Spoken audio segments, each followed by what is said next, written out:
It's time for an update on the Fox, and I'm afraid it's bad news. Motorvision have decided not to go for the electric Fox project, which in a way is good because next summer is looking very, very busy with various road trips for the 2CV planned, possibly Croatia, which might be exciting. But don't worry, the Fox is still going to live on. I've still got the engine in the workshop, so the fact that we're not going to get the funding to make her electric is not the end of the world. I'm not that fussed, to be honest. It would have been fun, a very interesting project to explore, and I still have a great desire to come up with a DIY electric car solution at some point. So I'm not ruling out anything going forward, but the grand vision of a massive road trip to Greece, I'm afraid that is dead in the water. At least it's dead in the water with electric power. But it's so lively here, I think I'm going to get in the Fox. And oh, if only you could smell it. Ugh, it's starting to go a bit mouldy in here. So yeah, I've got the engine down in the workshop. I plan to go through that, and I really want to check all the coolant passages are clear.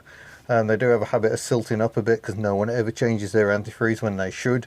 And then we can crack on with getting this car back on the road, and I'm really looking forward to it. I want to know what a Reliant Fox is like to drive. I have absolutely no idea.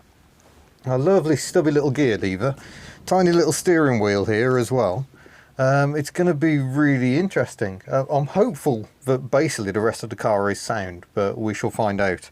I'll keep pressing the brake pedal occasionally just to make sure the brakes work fine, and roll it back and forward just to make sure it hasn't completely seized everything up. But I still haven't cleaned any of the filth out of here, and I really should get on with that. I mean, all this stuff has just been sitting in here going damp for, well, years really.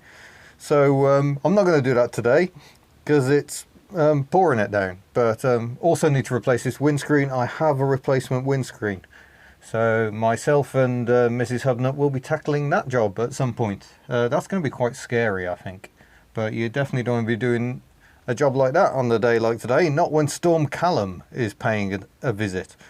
So there you go. It may not be the